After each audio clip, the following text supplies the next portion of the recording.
One of the most famous artists of Mexico was born on December 8, 1886. His name was Diego Rivera.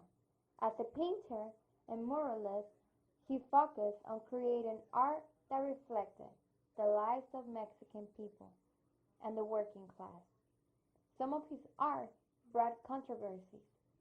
His Man at the Crossroads, for example, had to be destroyed by the Rockefeller family because the mural contained a portrait of the Russian communist leader Vladimir Lenin.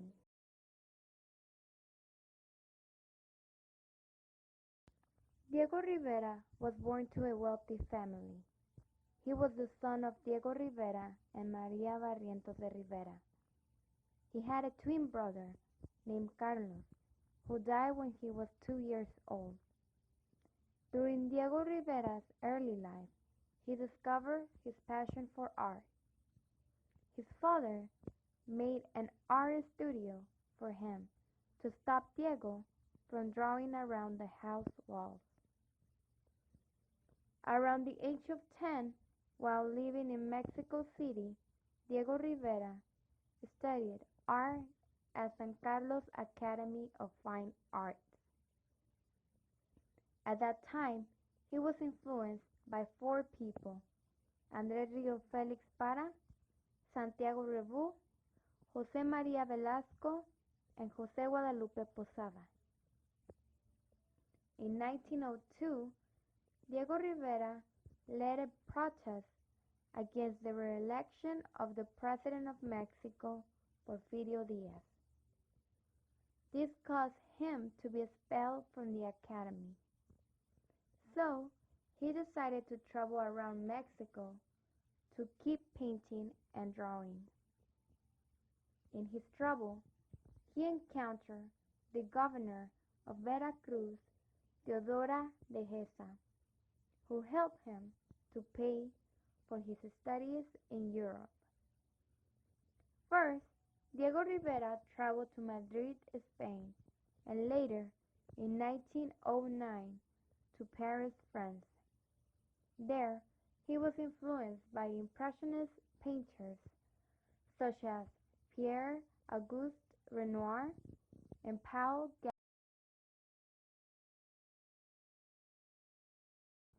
He also befriended Pablo Picasso.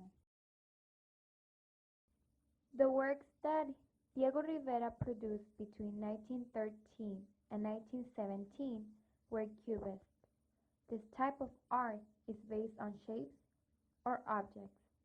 In those years, Diego Rivera knew that he wanted to create art that reflected the Mexican people and the working class.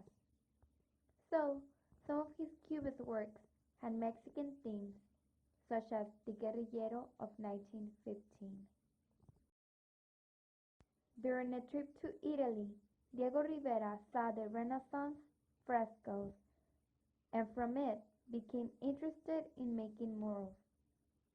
Frescoes are mural paintings done on fresh plaster. Giotto's beautiful frescoes that decorated the Arena Chapel in Padua were some that inspired him.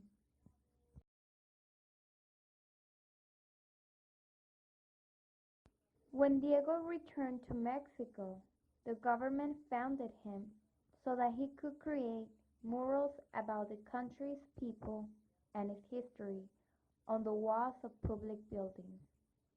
By 1922, in Mexico City, Diego Rivera completed the first of his murals at the Escuela Nacional Preparatoria.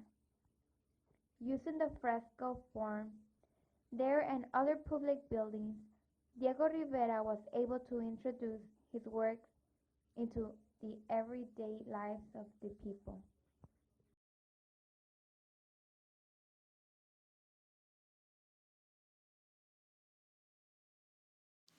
In the winter of 1931, Abby Aldrich Rockefeller hired Diego Rivera to have his own exhibition in the Museum of Modern Art. When it came to the murals in the Rockefeller Center, Abby Aldrich Rockefeller suggested her favorite painter, Diego Rivera. It was agreed upon that the centralized theme would be man at a crossroads, looking with hope and high vision in choosing of a new and better future. It was supposed to contrast capitalism and socialism. But Rivera's sketches did not resemble his outcome. Originally supposed to be 3 murals, Diego Rivera never finished one. Disagreement started when Rivera painted communist Vladimir Lenin. He also painted Rockefeller on the left side of the painting, drinking with women. Discussions immediately began on how to fix the mural. Diego did not feel he needed to fix anything. He was asked to reconsider, but he refused. The Rockefellers were very upset for 2 reasons. The Red Scare was going on in the United States at this time. People were afraid of communists and what would become of the United States of America. On the other hand, they were very upset about the painting of Rockefeller drinking. Prohibition was going on in this time, and Rockefeller supported it. He told the Rockefellers that he would add Abraham Lincoln to the left-hand side, but no one could agree. Once the Rockefellers realized that they would not be able to come to an agreement with Diego, they paid him in full the $21,000 and immediately covered the mural.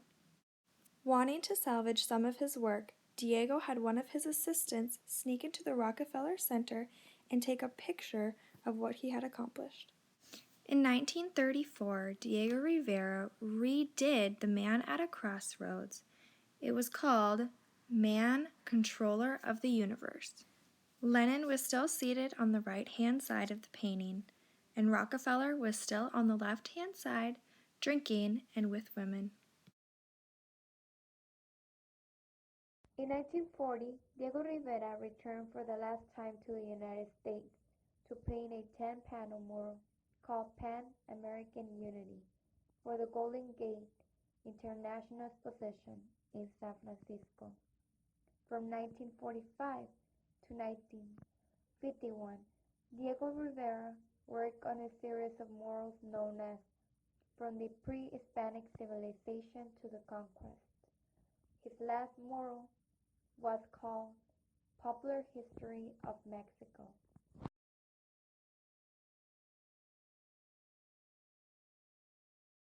By 1954, Diego's health was bad.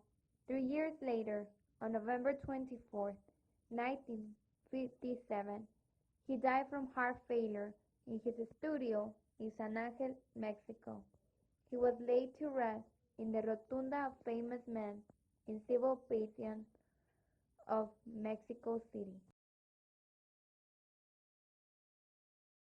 Diego Rivera always rebelled against authority of any kind. He was an innovator in expressing his ideals, unifying art and politics. Today, his work is very valuable to society, and many of his works are on display in museums around the world. He was indeed one of the greatest artists of the 20th century. It is known that Diego Rivera loved women. He met Beloved, a Russian artist, and had a son with her, who died a year later. At the same time, he lived with another Russian artist named Maria and had a daughter with her. Later, he married Guadalupe Marin and they had 2 children. In 1928, he met artist Frida Kahlo and divorced Guadalupe Marin. After Frida Kahlo died, he married Emma Huerto.